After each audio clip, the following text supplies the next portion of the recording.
Hoje é dia 30 de abril, né? Boa tarde a todos que estão aqui, aos que vão ter contato com esse vídeo depois. Embora a pandemia cause muitos danos, né? Tenha causado muitos danos para a gente, na economia, na saúde, e mesmo na educação, né? Deixando muita gente, aumentando o acesso entre grande parte de discentes, a gente não pode deixar de acreditar que para a educação houve muitas vantagens, né? Uma delas foi a possibilidade desse tipo de encontro, né? Onde a gente está em vários locais e a gente está conseguindo a aprender, né? Esses mini cursos, essas palestras de forma presencial sempre colocavam pessoas juntas, mas às vezes a gente não conseguia assistir a tudo, né? Então, a pandemia nos ensinou pelo menos isso, que é possível compartilhar aquilo que a gente tem, né, mesmo estando distante. Com essas possibilidades, né, o grupo assistido de pesquisa e extensão que eu tenho, o EPA, né, aqui a gente tem até a Ellen, que é uma integrante do primeiro EPA de 2008, a gente começou a tentar agora fazer esse tipo de palestra com essas oficinas online para disseminar a estatística, tanto a básica quanto a experimental. Hoje é a hora da gente aprender o SensoMaker, né, que pode ajudar a analisar experimentos que foram planejados com uma etapa de análise sensorial. Há muito tempo eu queria aprender, né, e foi uma possibilidade hoje. A ideia foi para disponibilizar para os meus alunos do mestrado, né, que a gente utiliza o SISVA, mas essa outra ferramenta, e foi possível convidar a professora Mariana, que é do campus Inconfidente, e abrir essa palestra para os interessados. Antes de eu passar a palavra para a Mariana, vamos fazer uns combinados. No final da palestra, eu vou disponibilizar o link para preenchimento do formulário, onde serão coletadas as informações necessárias para a certificação. Se vocês tiverem dúvidas, podem ir colocando no chat, e no final eu repasso a Mariana. Ou se vocês quiserem fazer uma inscrição para abrir o microfone e depois falar no final diretamente com ela, aí vocês podem fazer, que depois eu vou tentando intermediar isso daqui. Agora a gente vai ao que interessa, né, Mariana? Vou parar de compartilhar e a palavra é sua. Muito obrigada, né, por ter topado essa palestra, né, gratidão mesmo. Até mais. Pessoal, primeiramente, boa tarde, é uma alegria imensa estar aqui, né, finalizando o mês de abril, falando do SensoMaker, que é algo que eu utilizo tanto, e eu acho que vocês também vão utilizar bastante.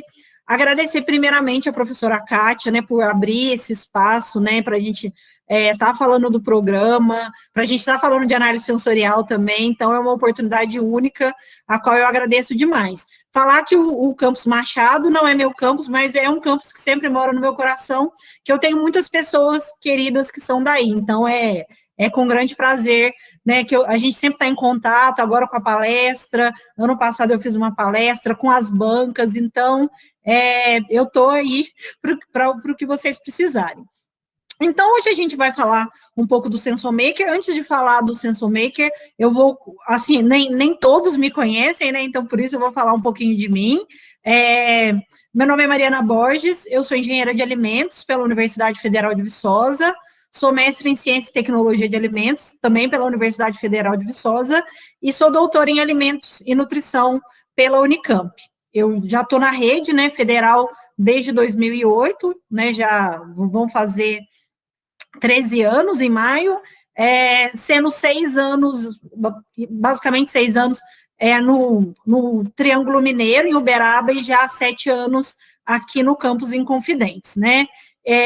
Eu trabalho com análise sensorial porque eu até trouxe uma das partes para apresentar, do meu doutorado. Meu doutorado foi 100% em análise sensorial, com a professora Helena Bolini. E também trabalho com outras áreas, com gestão da qualidade, com desenvolvimento de novos produtos, com inovações, né? São as áreas que eu mais trabalho, né? E deixo aqui tanto o meu e-mail quanto o meu Instagram. Eu me comunico muito com as pessoas pelo Instagram, por isso que eu gosto de deixar o Instagram, e também deixo o e-mail para as pessoas, quiser tirar alguma dúvida, pedir algum artigo, né? Pedir alguma opinião de experimento, né? Seja lá o que for, o que eu puder ajudar, eu vou estar sempre disponível. Então, para falar do SensoMaker, né, o SensoMaker, ele deve ter mais ou menos uns 8, 9 anos, e ele foi, a referência dele, eu acho legal falar da referência, porque quando você vai fazer o o seu projeto, o seu TCC, ou sua dissertação, sua tese, você tem que referenciar, né, o software, né? Então, por isso eu achei legal já começar referenciando o SensoMaker. Então, a referência do SensoMaker é um artigo da Ciência e Agrotecnologia de Lavras, né, da UFLA, e os inventores, né, do SensoMaker, a professora Ana Carla Pinheiro, que é a professora de análise sensorial, uma delas, né, que o professor João de Deus também mais umas professoras de análise sensorial lá da Universidade Federal de Lavras, o Cleiton e o Vladimir, né? Então, eu deixei aqui, né, a parte do resumo, né, do abstract, e os dados do artigo para quem depois quiser procurar, só ali baixar no Google rapidinho, né, e dar uma olhada no que traz esse artigo de referência. Eu esqueci de avisar, perdão, a nossa palestra vai ser algo vamos chamar de palestra tutorial, gente, vai ser algo bem prático, bem aplicado, porque eu vim aqui falar do SensoMaker, falar da aplicação e não aplicar, fica um negócio meio chato para todo mundo, sexta-feira à tarde tem que ser algo um pouco mais dinâmico. Então, eu trouxe bem passo a passo o que dá para fazer no SensoMaker. É claro que eu não trouxe tudo, o SensoMaker ele tem, né, infinitas possibilidades,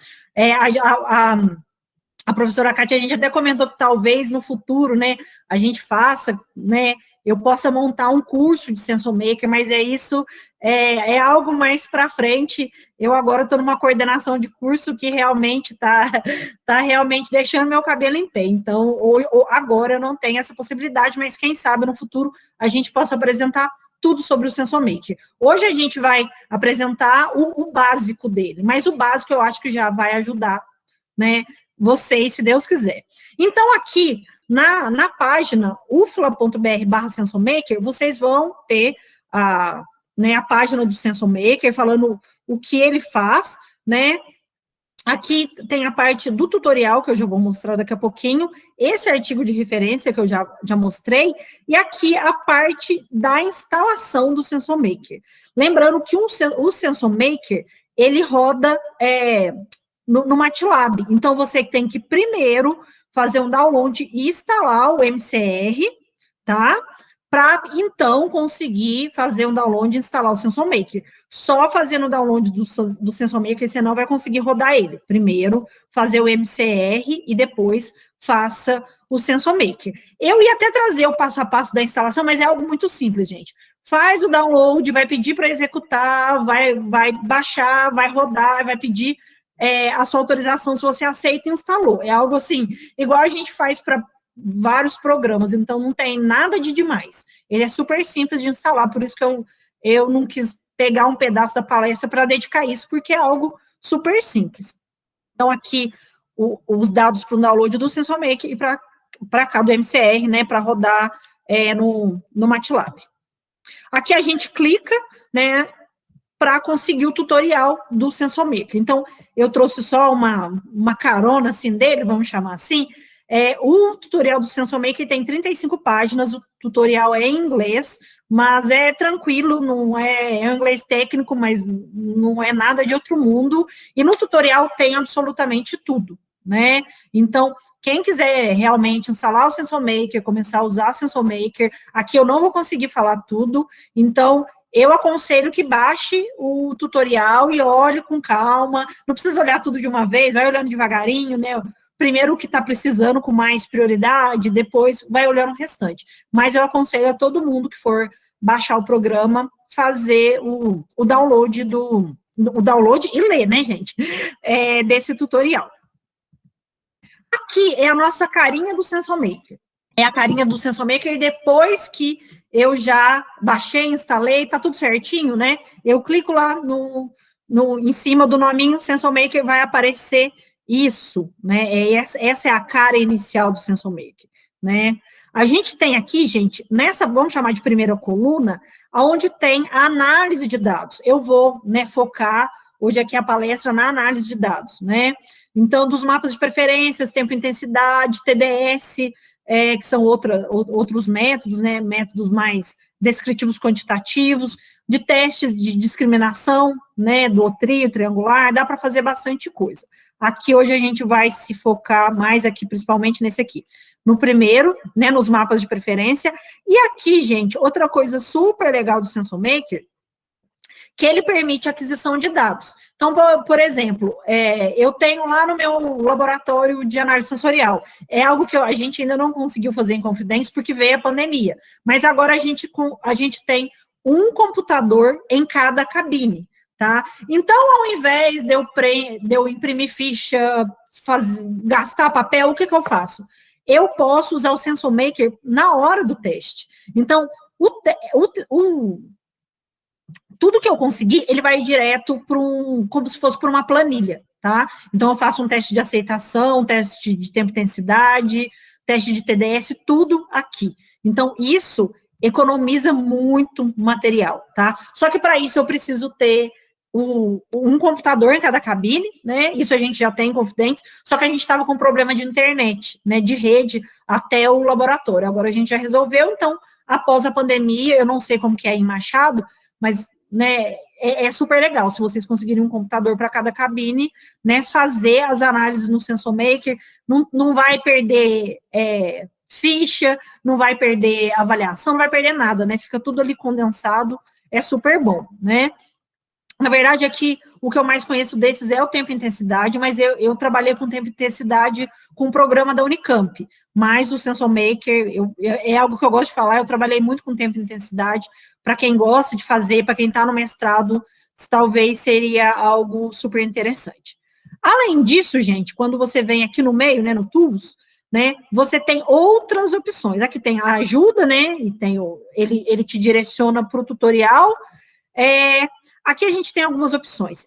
Essa parte de Data Organizer é a parte de códigos, porque a gente sabe que a maior parte dos testes, tirando um duotrio que tem amostra referência, uma comparação múltipla, que tem amostra controle, alguma coisa assim,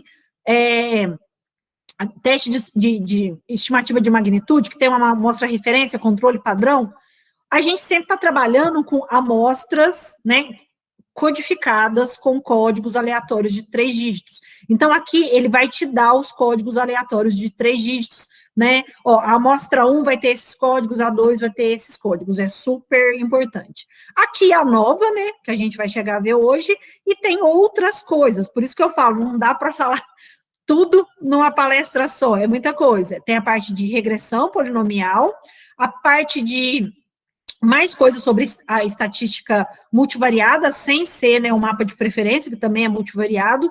Aqui a gente encontra análise de cluster, né, a construção dos dendrogramas, né, que tem a sua aplicação na análise sensorial. Aqui, análise de Wald.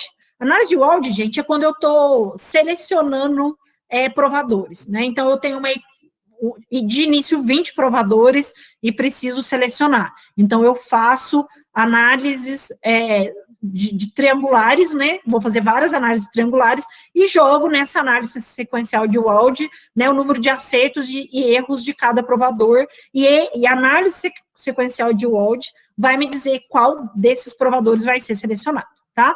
E também teste binomial, né, comparação pareada, né, preferência pareada e testes do tipo. Então, isso é a cara inicial do SensoMaker. E lembrando que a gente vai aqui se focar hoje nesse botãozinho aqui e nesse aqui, da nova, só isso, né? Para a gente ver tudo isso, a gente precisaria realmente de um curso, né? Não teria tempo hábil para hoje.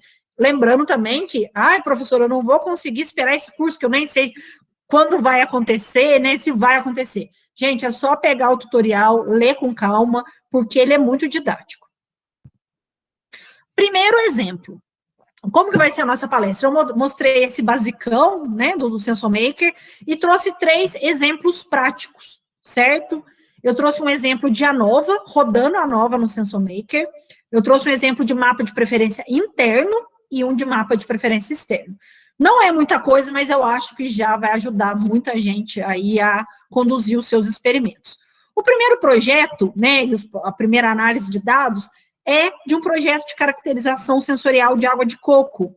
Foi um TCC aqui do Campus Inconfidentes, da Júlia Bazzani, né, que a gente queria avaliar, porque a gente percebe, eu não sei se vocês também percebem isso, a gente compra água de coco industrializada, claro, né, o HT, de uma marca, nossa, essa é muito doce. Nossa, essa é muito ácida. Nossa, essa é muito escura. A gente começou a perceber isso, que a água de coco, ela variava muito de marca para marca, né? Então, a gente quis fazer uma caracterização sensorial das marcas de água de coco, né, que estavam no mercado aqui da região, e comparar com as listas de ingredientes, porque eu não sei se vocês já tiveram essa curiosidade, se vocês pegarem as listas de ingredientes das águas de coco, é uma mais diferente do que a outra. Não tem muito um padrão de formulação. Então, com certeza, essa lista de ingredientes, essas formulações iam influenciar na caracterização sensorial de água de coco. Então, a gente avaliou 7 marcas comerciais de água de coco, né, aqui da região. A gente fez um teste com 121 consumidores, o básico é 120, mas tinha tanta gente na fila, porque a água de coco é algo que chama atenção, então as pessoas queriam participar, então acabou passando um. E a gente fez mais coisas, a gente fez cata, respostas emocionais, teste do ideal, mas eu não vou comentar aqui. Entre tudo isso, a gente fez o teste de aceitação. Então, a gente avaliou aparência, aroma, sabor, que está aqui em azulzinho, porque eu vou fazer análise estatística da planilha de sabor, textura e impressão global, usando uma escala hedônica estruturada de 9 pontos, tá? Então, aqui eu só quero saber se existia diferença entre as amostras para o atributo sabor. Só isso, tá? Vamos começar devagar, né? Aqui, o que eu tenho? Depois que eu fiz o teste, que eu estava lá com não sei quantas fichas, que eu tabulei as fichas, eu tenho aqui o meu Excel, a minha planilha. Aqui, em azul, a gente tem as amostras. Aqui está chamando de amostra A1 até a amostra 7, mas depois eu chamei de amostra A, B, C, D, E, F, G. Tanto faz. Tá? Porque eu não posso falar qual marca é qual, né? Qual amostra é qual marca. Aqui em cima tem os consumidores, consumidor 1, 2, 3, aqui vai disparado, gente, aqui vai até o 121. E aqui, né, nesse meio, nesse miolo que não está em azul, são as notas. Então, por exemplo, consumidor 1, né, para a amostra 1 ele deu nota 5, para a amostra 2 nota 5, a amostra 3 nota 4, a amostra 4 nota 4, a amostra 5 nota 5, amostra 6, nota 6, amostra 7, mostra 7. Outra coisa interessante, se não me engano, o SISVAR, o SAS também é assim, você tem que alinhar em coluna, né? Você faz umas colunas sem fim. Aqui não, a gente, né, organiza em linhas, né? Então, aqui, por exemplo, se a gente pegar essa parte, são 7 linhas e 121 colunas, tá? Vai ficar, né, ele bem espaçadão, tá? Então, a gente coloca desse jeito. E nós vamos ter aqui, gente, uma planilha para cada coisa. Aqui eu só estou mostrando a planilha de sabor. Vai ter que ter uma de textura, uma de impressão global, aroma, aparência, uma para cada coisa, tá? O que eu vou fazer? Selecionar só as notas. Aqui a 1, a 2 não seleciono, consumidor 1, 2, 3, nada disso eu vou selecionar. Eu vou selecionar só as notas, Ctrl C, Ctrl V. E vou salvar no bloco de notas. Para eu jogar os dados no SensoMaker, esses dados têm que estar no bloco de notas. Então, a primeira coisa é pegar os dados da planilha do Excel e jogar no bloco de notas. Lembrando que não pega o nome da amostra, o número do consumidor, nada, só nota, tá? Então, aqui eu tenho o meu bloco de notas também gigante aí, com as 121 colunas de 121 consumidores, tá? Salvei aqui bonitinho o sabor, que é o atributo sabor, da água de coco. Então, isso eu vou jogar no SensoMaker, né? Eu vou tentar abrir, né? E tem que abrir para dar certo. Então, é isso. Não posso tentar abrir o Excel direto do SensoMaker, que não dá certo. Vamos lá. Essa carinha inicial do SensoMaker vocês já conhecem, né? Então, eu vou clicar... Como que eu vou rodar esses dados de sabor? Eu vou clicar aqui no Tools e venho aqui na nova. Tá? Tools, a nova, clico. Vai abrir essa página para mim, né? Aqui, ó, análise de variância. Essa página. Qual que vai ser a primeira coisa que eu vou fazer? Abrir os dados. Antes de qualquer coisa, eu preciso desses dados dentro do SensoMaker. Então, eu clico aqui no Open, né? E vai passar para a parte de busca, né? Agora aqui eu vou ter que buscar, tá na onde? Tá em alguma pasta, tá na área de trabalho? Cadê o meu bloco de notas que eu tô querendo? Aqui, ó, eu selecionei exatamente o que eu tinha salvo sabor, tracinho, água de coco, ok? E é claro, depois que eu selecionei o bloco de notas correta, eu clico em abrir. Aí vai passar, né, essa outra etapa, que é o mesmo programa, a mesma página, vamos chamar assim, só que com os dados abertos, ó. Eu tenho 7 linhas, né, porque eu tenho 7 amostras e vou ter 121 colunas, tá? Então, a primeira coisa é isso, né, eu clico aqui cliquei no Open, abriu. Depois que eu já abri, eu vou nomear as minhas amostras. Eu tenho 7 amostras. Aqui eu nomeei, né, por letra, né? A, B, C, D, E, F e G. Posso chamar a amostra 1, amostra 2, 10%, 15%, 20%. Vocês podem chamar do jeito que vocês quiserem, que ele vai aceitar qualquer coisa aqui. Depois disso, ele vai perguntar da replicata. Gente, a replicata é quando eu estou usando o DIC, né? Então, se eu tenho uma repetição e essa repetição, os dados dessa repetição foram feitos a partir de 3 replicatas, eu coloco que foram 3 replicatas para construir cada um dos dados. Mas aqui eu estou trabalhando em bloco, então eu coloco 1. Aqui eu escolho o teste, em relação à análise de variância e teste de médias, né? Porque o teste de média vem depois da análise de variância. O SensoMaker, ele faz o Tukey e também faz o Duné. Porque quando a gente, por exemplo, está fazendo comparação múltipla, você tem que comparar cada amostra com o padrão, né? Então, eu nem trouxe isso aqui, a gente usa, mas usa bem menos, mas tem jeito de fazer o teste de Duné pelo SensoMaker. Aqui eu vou encontrar, né, vou colocar o meu nível de significância. Esse teste vai ser eu quero avaliar ele com quantos por cento de significância? Com 5%, com 2%, com 1%. Então, aqui eu vou mexer nessa barrinha para lá e para cá até achar a significância que eu quero. Aqui o tipo de ANOVA, aqui ela é univariada, né, então, one-way. Depois, eu vou clicar aqui tudo de uma vez e depois vocês vão entender. Daí, depois que eu já pus isso tudo bonitinho, eu clico na ANOVA, tá? E depois que eu vejo o resultado da nova, deu certo a nova, tá tudo ok a nova, eu venho e clico nesse Basic States. A nova vai dar o resultado da análise de variância e esse Basic States vai dar o resultado do teste de Tukey, tá? Aqui eu quis representar tudo junto e agora eu vou mostrar para vocês o resultado da ANOVA, como que ela vem no SensoMaker, e depois esse resultado do Basic States. Esse é o meu resultado da ANOVA. Ele vem desse jeito para mim. Então, aqui o que eu tenho? A soma de quadrado, tratamento, erro e total, ele vem assim. O grau de liberdade, o quadrado médio, o F calculado e o valor P, né? Lembrem-se que o nosso P é 0,05, eu quero avaliar os resultados a 5% de probabilidade.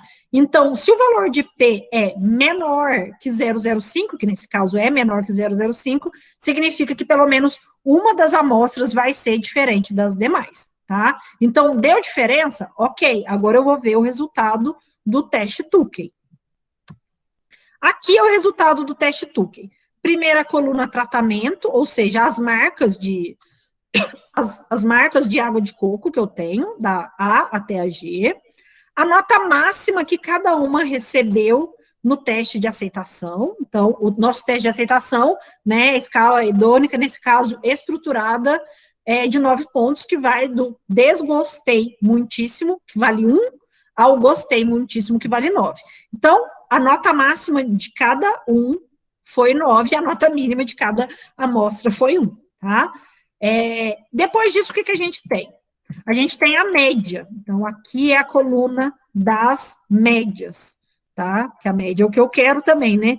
É um teste de médias. Depois ele me dá a variância, essa coluna é de variância, essa coluna é de desvio padrão, e essa coluna é de covariância. E, por último, ele vai me dar, né, a comparação no teste Tukey com as letrinhas. Lembrando que, fiquem atentos a isso, né, porque cada programa é de um jeito. O SAS, por exemplo, eu trabalhei muito com o SAS, no mestrado, no doutorado, o SAS já não era assim.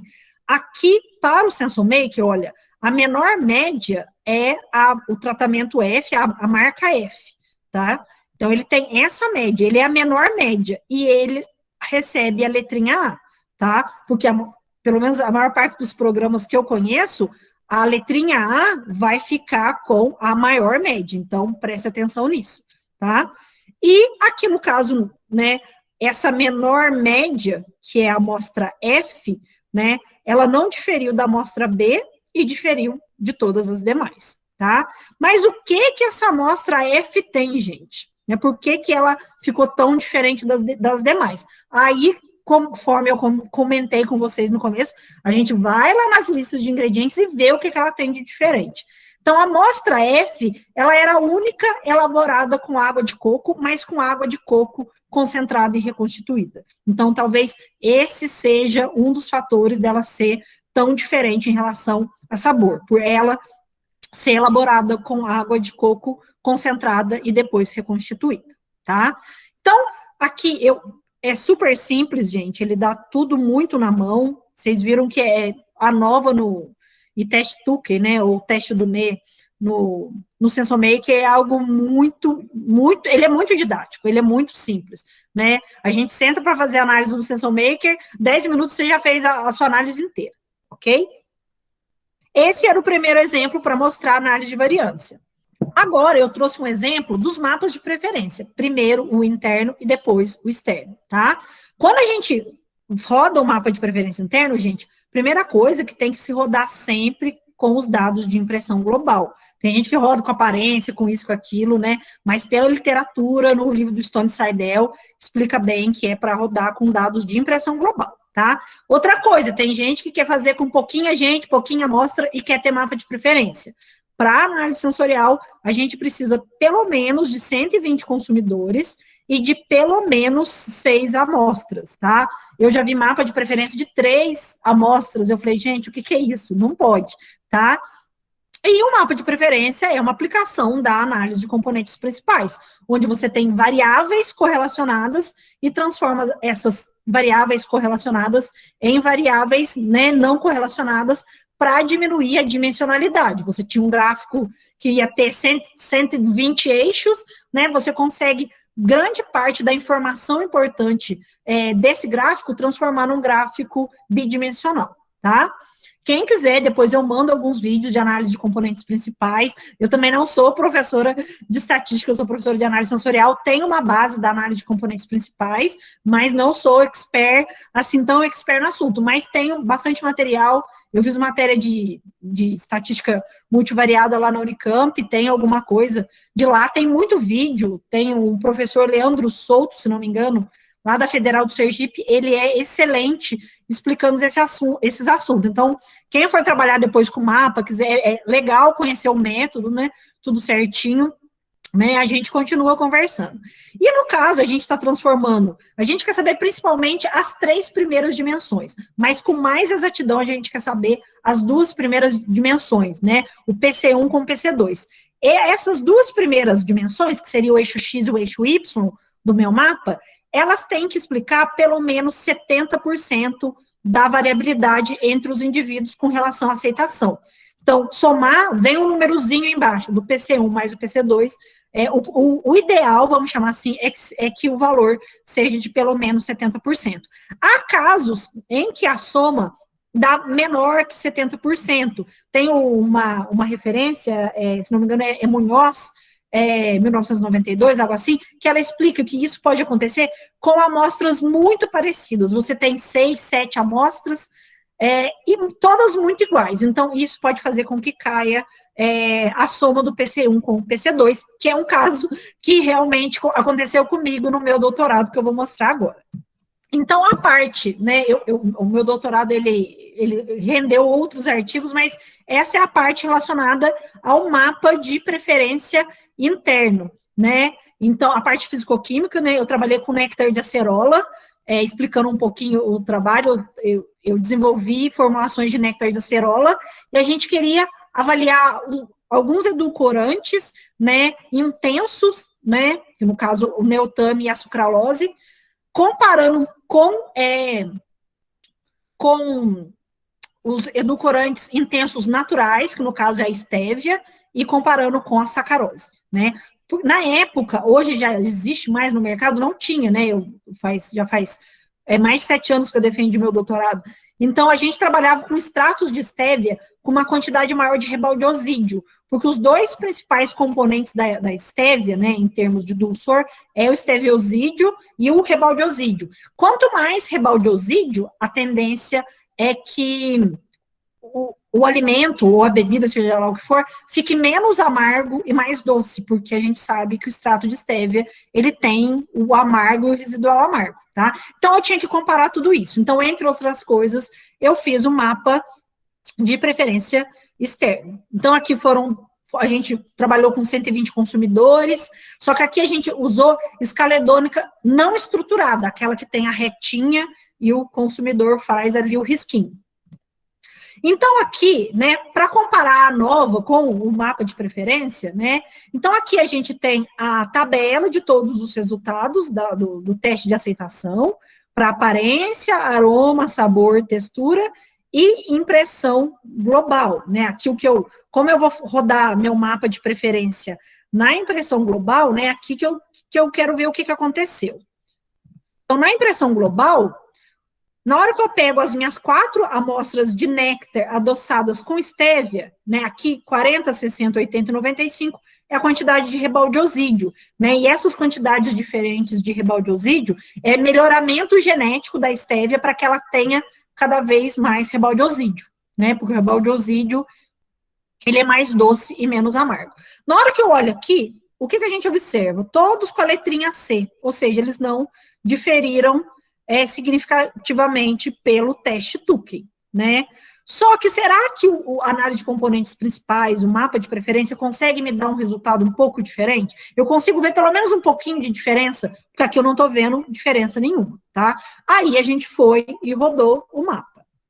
Primeira coisa, a planilha, né? Aqui, gente, como a minha escala era não estruturada, eu tive que medir tudo com a régua. Hoje em dia também tem os programas, o FIS e outros programas que você também faz a escala não estruturada no computador. Eu não sei se o SensorMaker faz, eu acho que deva fazer. Ali não, eu tive que medir tudo ali na régua bonitinho. Então aqui, por isso, todos têm casa decimal, tá? Para você rodar no SensorMaker, você tem que substituir vírgula por ponto. Tá? A separação decimal para rodar no SensorMaker tem que ser o ponto, não pode esquecer disso. Aqui eu tenho as minhas amostras, aqui os meus consumidores, que vai até 120, eu vou selecionar só as notas, isso de cima, do lado não seleciono só aqui as notas. Pego essa seleção de notas, abro o bloco de notas, jogo no bloco de notas e salvo no bloco de notas. Aí eu vou no SensorMaker. Né? O que eu vou fazer no SensorMaker? Clico aqui no Two-Way Preference Mapping, né? Primeira coisa que eu faço. Aí, né, ele vai abrir essa janela, né? O que eu vou ter que fazer, né? Primeira coisa, eu tenho que abrir meus dados, né? Cadê os meus dados? Então, eu venho aqui no Open, clico no Open, ele vai abrir aqui essa janela. Aí, eu vou selecionar, né, o meu bloco de notas, não o Excel, gente. Às vezes até eu tento abrir o Excel que eu esqueço. Nunca o Excel, sempre o bloco de notas. Achei aqui o meu bloco de notas que eu tô querendo, clico em abrir. Aí sim, ele vem aqui cheio das casas, eu só coloquei uma casa decimal, ele completa com 0, ele é assim mesmo, tá? Mas aqui eu tenho 7 amostras e aqui vai ter 120 consumidores, ok? Aqui, gente, é o pré-processamento ou a transformação dos dados que eu quero. Aqui, eu, pelo menos, aprendi com a professora Márcia lá no Unicamp, escolher sempre o padronizado para esse tipo de caso. Por que eu tenho que transformar meus dados? Vamos imaginar, aqui é uma análise de componentes principais, tudo na mesma escala, tudo certinho. Agora, imagina se eu tenho um dado de pH, um dado de luminosidade, um dado de proteínas, ou seja, está cada um mais ou menos numa escala, e daí ia virar uma confusão, e o que é de maior valor ia, tipo, puxar os dados. Isso não pode, então por isso a gente escolhe esse tipo de pré-processamento, tá? Tem também o centrado na média. O centrado na média, eu nunca trabalhei com ele, daí eu não sei informar para vocês com exatidão aonde ele é aplicado, mas aqui para os mapas a gente escolhe o padronizado.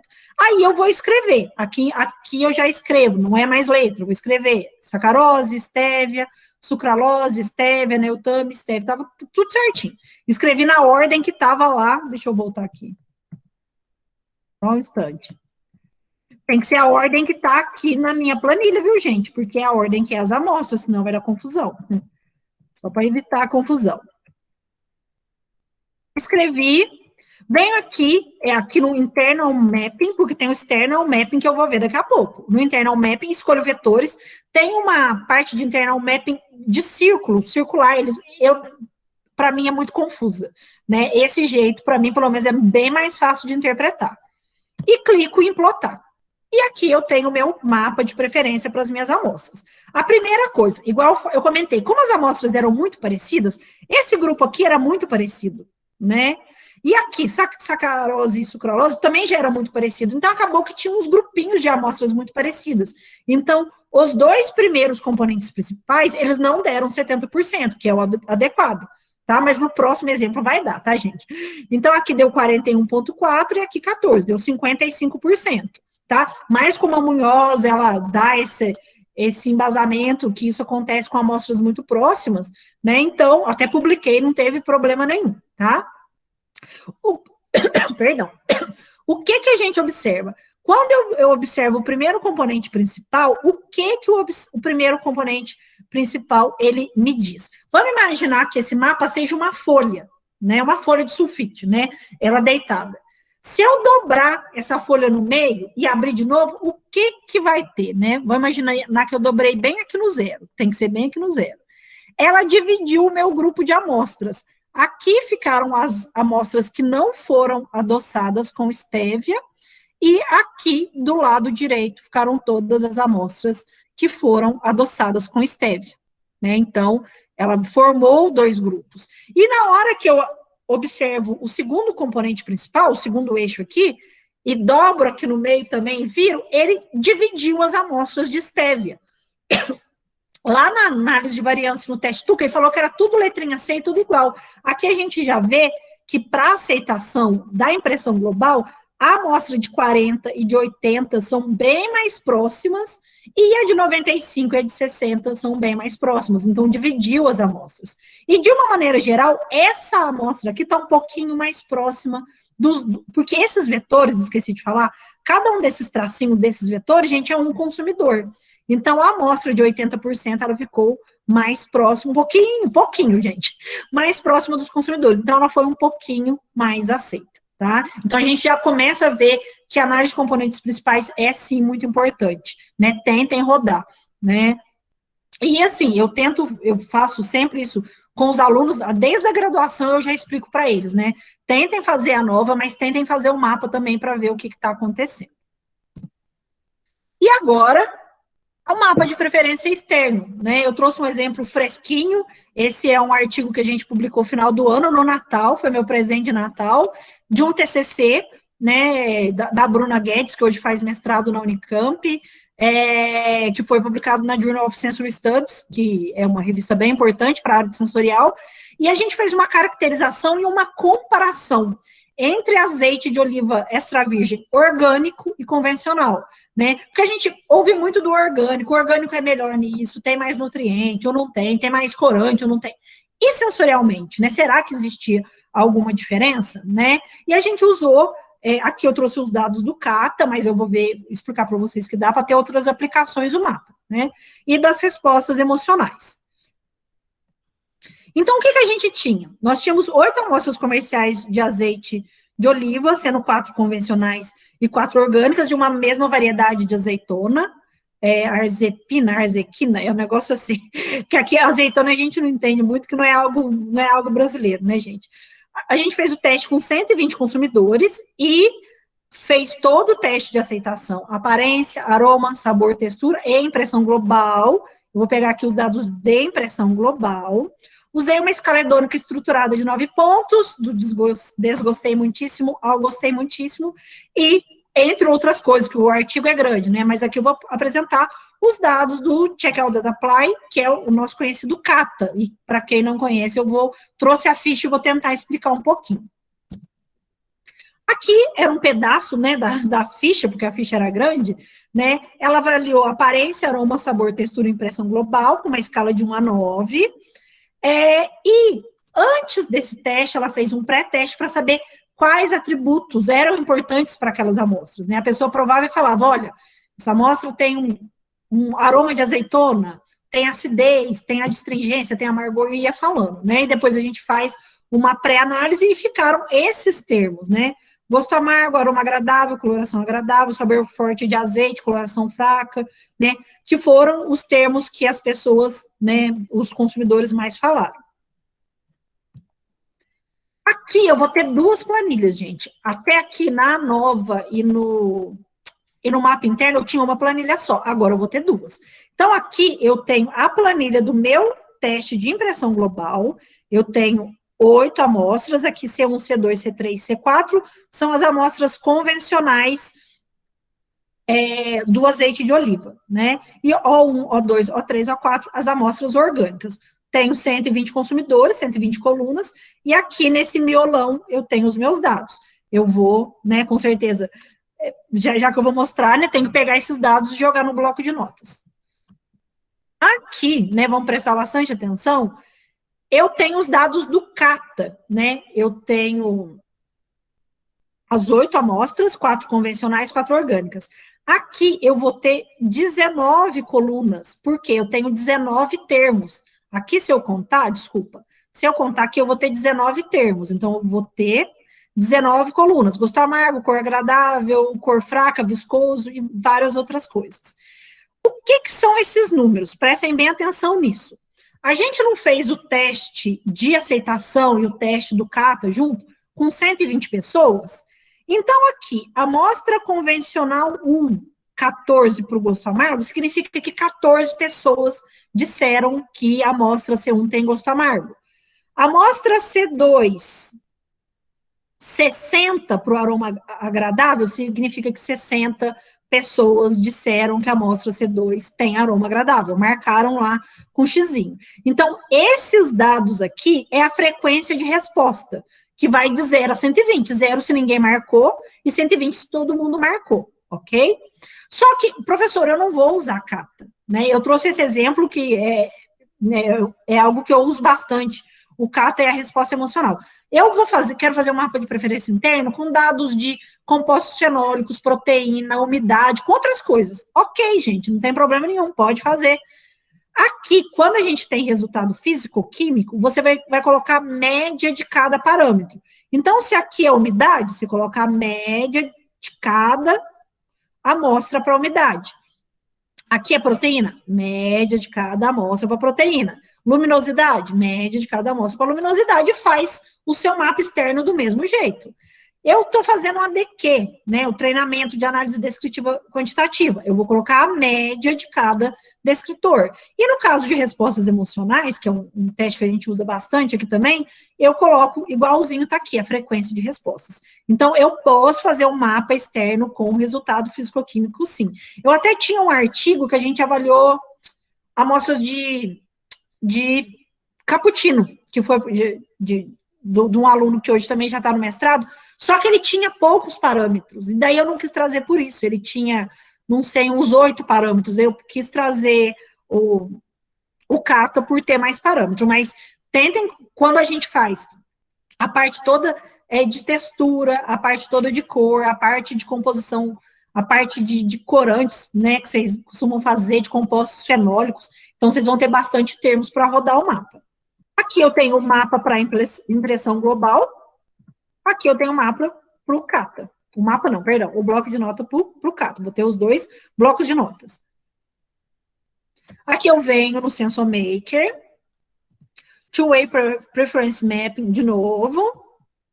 Aqui ele vai abrir a mesma coisa que tinha aberto para o mapa interno. Só que aqui eu vou ter que abrir 2 conjuntos de dados. E lá eu abria só um. No da acerola, que eu expliquei para vocês, do adoçante, só abria um conjunto de dados. Aqui abre 2. Então, eu venho aqui no Open. Abro aqui primeiro os meus dados de impressão global. Venho aqui embaixo no Open e abro os meus dados do Kata. Eu vou abrir os dois conjuntos de dados, os dois blocos de dados aqui. Aqui já abriu, gente, já abriu. Então, tem esses dados aqui, né, 4, 5, 7, 8, 9, que vem lá da escala hedônica de 1 a 9, e aqui a frequência de respostas para cada uma das amostras e para cada um dos termos. Aqui eu seleciono o padronizado, aqui eu vou chamar do que eu quiser, eu chamei de C1 a C4, depois de O1 a O4, convencional e orgânico. Aqui, gente, eu vou ter que escrever o que é cada um dos termos. Essa coluna é o quê? Gosto amargo, GAM, é porque eu peguei, acabou ficando as do final, mas era gosto amargo, sabor agradável, SAG. Ou se eu quiser, eu escrevo sabor agradável, só que na hora que você joga no mapa, fica muita letra. Então, eu sempre faço siglas de três letras para cada coisa. Então, aqui, essas siglas é cada um dos atributos que os consumidores falaram. Vou aqui escolher se eu quero vetor ou se eu quero, se não me engano, por contorno. O por contorno eu realmente nunca usei. O vetor eu acho mais fácil. Escolho o modelo vetorial. E aqui esse alfa, gente, só voltando aqui o alfa. Se você escolher um alfa mais acima, ele vai mostrar mais consumidores, mais espetinhos, mais vetores, né? Mais tracinhos. Se você escolhe um alfa mais baixo, ele mostra menos consumidores. Mas o resultado é o mesmo, tá? É só ele mostrando esses vetores como consumidores. É só isso que muda. E aqui eu clico no plotar. E aqui eu tenho o meu mapa de preferência, onde aqui tudo que está em verde são os termos que eu usei no Kata, de viscosidade, adstringência, gosto amargo, tudo isso. E esses quadradinhos em vermelho, eles são as minhas amostras. Então, o que eu vou ter? A amostra convencional 1, ela ficou sozinha, né? Não ficou perto de consumidor, não ficou perto de termo, não ficou nada. Ou seja, aqueles termos não foram suficientes para descrever essa amostra. É aquele negócio, ela tinha um pouquinho de tudo, né? Então, ela tem um pouquinho de tudo, não tem muito de nada. A amostra convencional 2, ela já ficou bem próxima dos termos coloração agradável e viscosidade ideal. Então, termos bons, né? Termos positivos. A amostra orgânica 4 e convencional 3, ela ficou próxima do muito viscoso, sabor forte de azeite, gosto amargo e aroma forte de azeite. A amostra convencional 4 do sabor desagradável e um pouco também do adstringente, eu nem marquei aqui, mas até que está próximo. O orgânico 1 e o orgânico 2 fizeram um grupinho, ficaram próximos, e foram caracterizados por sabor agradável, que também é um termo positivo. E a orgânica 3 ficou um pouquinho... Ela ficou próxima do convencional 4, mas não ficou próxima de nenhum termo, tá? Aqui, o que a gente observa? O somatório já deu um ok. A gente tem 48,14 no primeiro componente, no primeiro eixo, e 24,9, se não me engano, dá 73%. Então, em termos de explicação, o mapa aqui ficou muito bom, tá? Então, é basicamente isso, gente. Mas aqui, ao invés de ser sabor agradável, viscosidade, podia ser, olha, essa ficou mais próxima do composto fenólico, ou seja, ela é caracterizada pelo composto fenólico, essa ficou mais próxima da proteína, tá? Então, eu não trouxe um exemplo assim, até porque eu trabalho basicamente só com análise sensorial, não sou de fazer muitas análises físico-químicas, mas vocês podem fazer, e quando for fazer, tiver dúvida, me procurem, mas dá tudo totalmente certo. Inclusive esse que a gente fez, que foi avaliando amostras de cappuccino, também comparando com as formulações, deu super certo. Só que era um trabalho de disciplina da graduação, então não ficou algo assim tão completo quanto esse, que é um TCC, tá? Bem, queria agradecer vocês pela atenção, e fico à disposição agora para a gente conversar um pouco, tirar as possíveis dúvidas. Mariana, novamente, né, quero te agradecer pela disponibilidade do seu tempo. Nessa época a gente sabe que o professor está trabalhando muito, né, e, assim, foi realmente uma aula, a simplicidade com que você explicou, né, porque a gente tenta ser simples, né, em estatística, os componentes principais, dobra aqui, você está agrupando ali, é uma coisa assim que realmente acho que vai facilitar e abrir um pouquinho a possibilidade da gente trabalhar com análise multivariada mesmo quando a gente trabalha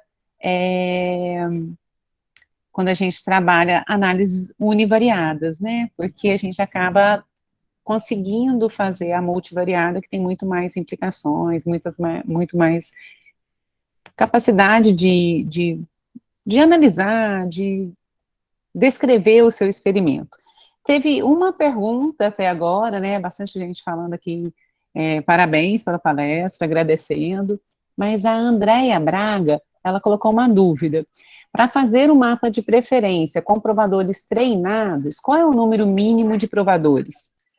Na verdade, quando a gente vai fazer o mapa de preferência com provador treinado, depende esse provador treinado foi treinado no quê? Ele pode ser treinado na ADQ, treinado em tempo e intensidade, treinado em TDS, né? Então depende, daí não vai ser uma análise normal de consumidor.